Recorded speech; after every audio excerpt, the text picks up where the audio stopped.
you led them down the wrong path or encouraged them to go down that path because you said it was no big deal?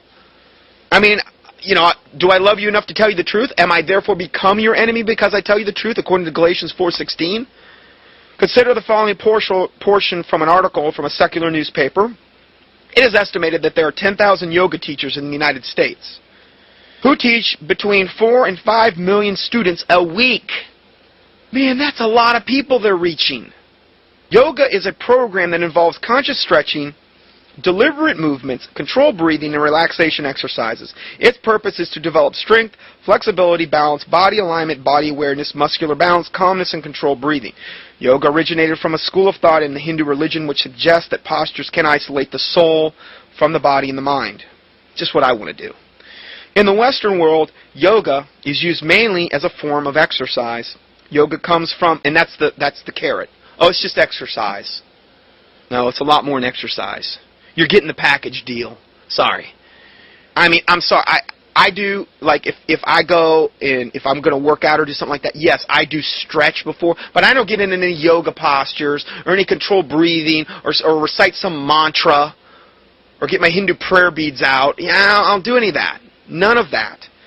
I don't have a problem with stretching, okay?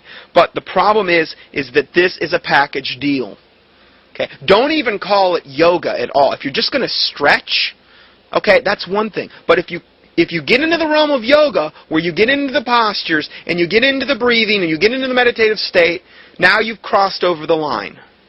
Yoga comes from the word Sanskrit yoga, which means to join. Yoga means to join body, mind, and to breathe, to get them to work in harmony. It is very gentle, slow, and meditative, but it requires concentration. Yoga instructors say that they have received a handful of complaints from people who believe yoga is intertwined with the mysticism and occult. Yes, it's only a handful, because there's very few Christians that even care about the information that I'm telling you today. They could care less. Doesn't matter. They're lukewarm. They're content to stay lukewarm. They're increased in goods. They're rich. They think they're in need of nothing, particularly in America. I'm not talking about other areas of the world so much as I am America. It's no big deal to them. Every yoga teacher is in effect a Hindu or a Buddhist missionary. Even though he or she may wear a cross and insist that Jesus was a great yogi. Oh, I got the letter from the guy last week on the martial arts, the Mr. 10th degree black belt and 5-time inducted in the Hall of Fame and bragging.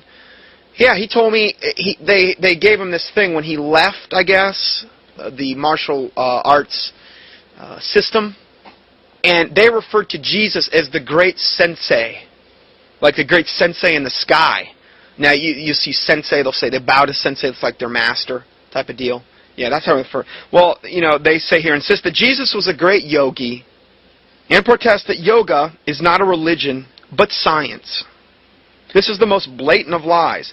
Yet this has been so widely proclaimed and believed in American schools, beginning in kindergarten, in almost every other area of society today.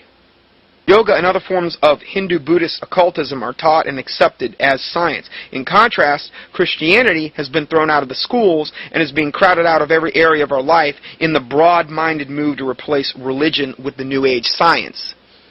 See, they're very liberal and forgiving to these New Age principles when they incorporate them into the schools and every aspect of our lives. But Christianity, on the other hand, is totally rejected. Yoga is clearly a New Age concept, is deeply religious and pantheistic in its origin, and is widely practiced and supported by New Age proponents. The New Age movement denies the reality of sin, total depravity, and believes that man is generally good and is actually divine. Remember, this is an attainment of your God self.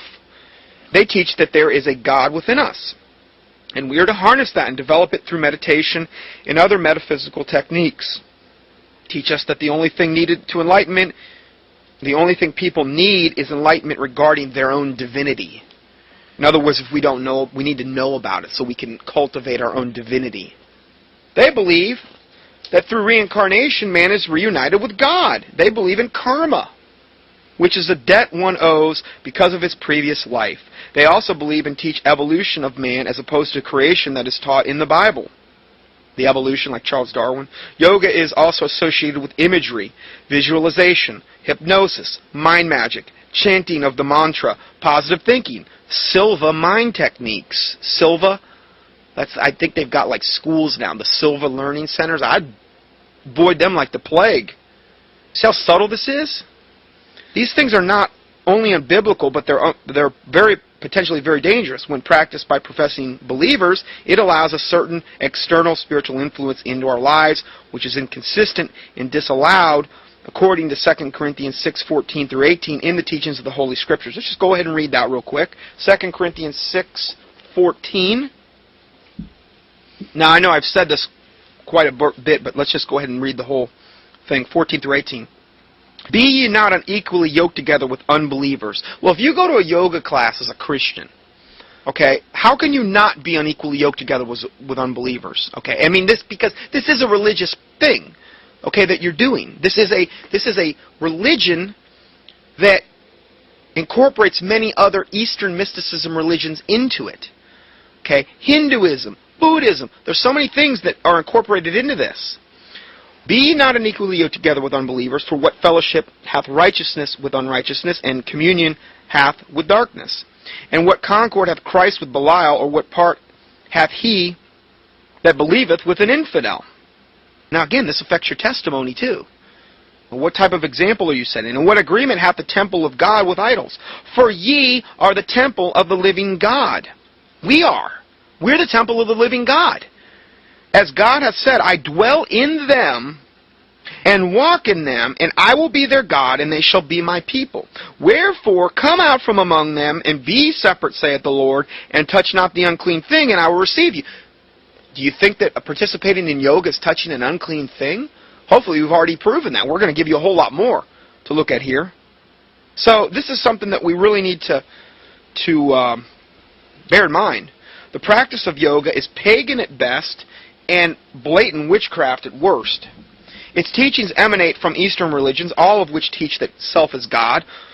Here's a quote from The Seduction of Christianity, page 54. The goal of yoga is self-realization, to look deeply within what ought to be the temple of the only true God, and there to discover the alleged true self or higher self and declare self to be God. Nothing could be more religious than that. True.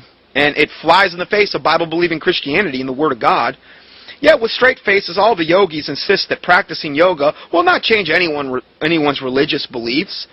This is the religion of the Antichrist, and for the first time in history it is being widely practiced throughout the Western world as transcendental meditation and other forms of yoga. One of the key players that brought transcendental meditation is the Maharishi Yogi guy that was the yogi for, and I don't mean Yogi Bear and Boo Boo. I mean Yogi, the other kind. Anyway, sorry, a little humor. The guy that was the yogi for the Beatles, which inspired many, many, many of the songs that they sang and these types of things, okay? So that was where transcendental meditation came into being in America, through that particular yogi guy. Now, he just recently died. Going further, yoga calls itself science. By calling itself science, yoga, which at its very heart is Hinduism, has within the last 30 years become an integral part of Western society, where it is taught in nearly every YMCA or YWCA, in clubs and public schools, in industry, and many churches. Dressed in Western clothes, yoga has gained acceptance in medicine, psychology, education, and religion under such euphemisms as centering or relaxation therapy. Especially now when you have all of the people that are under so much, quote, stress. We'll have it's some outlet for stress. That's all it is. You know, it seems harmless enough. It's also incorporated into self-hypnosis and creative visualization. Yoga is designed to lead the realization of one's true godhood through an inward meditative journey that finally locates the ultimate source of everything within the human psyche. That's from page 110 of The Seduction of Christianity. Hatha yoga is a popular form of yoga practiced today by those looking for a form of relaxation and non-strenuous exercise. Joanna Michelson, however, correctly discerns, she says, quote, "There's a common misconception in the West that Hatha yoga, one of about 10 forms of yoga that supposedly leads to self-realization, is merely a neutral form of exercise, a soothing and effective alternative for those abhorring jogging and calisthenics. However, Hatha yoga is one of the 6 recognized systems of Orthodox Hinduism." One of the 6 recognized systems of this religion.